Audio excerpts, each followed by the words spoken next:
prefix un, un. So our learning objective is to know how the prefix un changes the meaning of verbs and adjectives. And our steps to success are: I can recognise that adding un makes a new word, I can read and write un words, I can say how un changes the meaning of verbs and adjectives, and finally I can match words with un to their root words.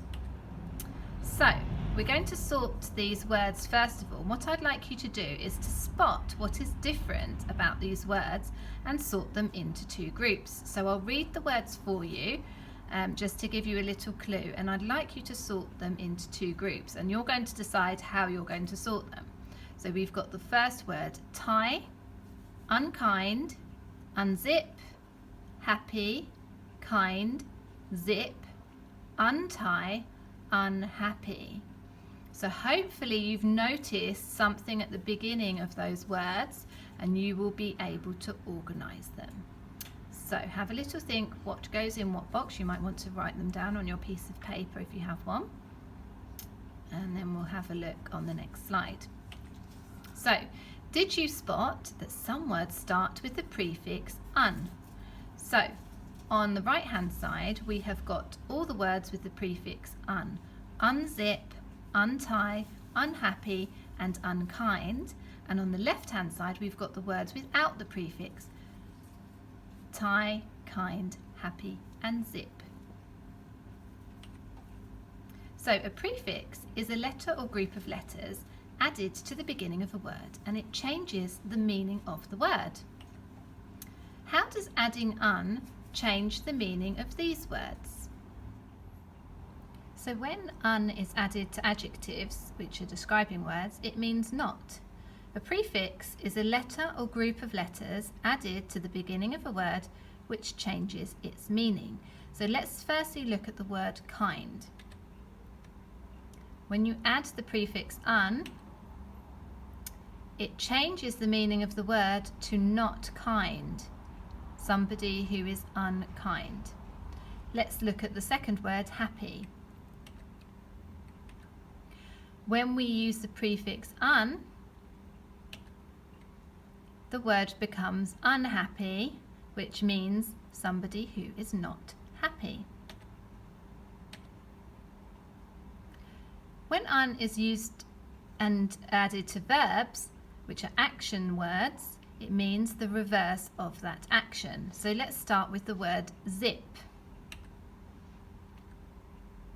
Unzip means to undo the zip. And the next word, used. If we use the prefix un with the word used, our new word and new meaning becomes unused, which means that it has not been used. So remember, un means not when we add it to a describing word, an adjective, and un means the reverse of an action when we add it to an action word, verb. Your job now is to think of any other words you can think of which have the prefix un. So for example, the word kind becomes unkind. Can you think of a few of your own? So, are you an expert on words starting with un? Let's hope so. We're going to try this quiz. You're going to listen carefully to each of the questions and choose an answer A or B to write on your whiteboard or piece of paper. So I'd like you to get yourself a piece of paper now and a pencil so that you're ready to start the quiz. Let's begin. So let's read the word first of all. Unfair. This word means A, not fair, or B, you can't go to the fair. What do you think unfair means? Does unfair mean it's not fair, or does it mean you can't go to the fair? What are you going to choose, A or B? Write down your answer, please, and we'll check the answer on the next page. See if you were right. Unfair, it means not fair. So your answer should have been A. Well done if you got that right. Okay, question 2. What do we get if we add un to this word? Fit. This word means A, fit un, or B, unfit, which is the correct one when we add the prefix. Which is the correct word? Is it A or is it B? What do you think? Write your answer, please. And well done if you wrote down B. The answer is unfit. Fit becomes unfit. Question 3. What word means to take the plug out? Does it mean A, unplug? Or does it mean B, outplug? Write down your answer, A or B. What word means to take the plug out? And the answer is A, unplug, which means to take the plug out. Well done for getting that right. Question 4, unpleasant.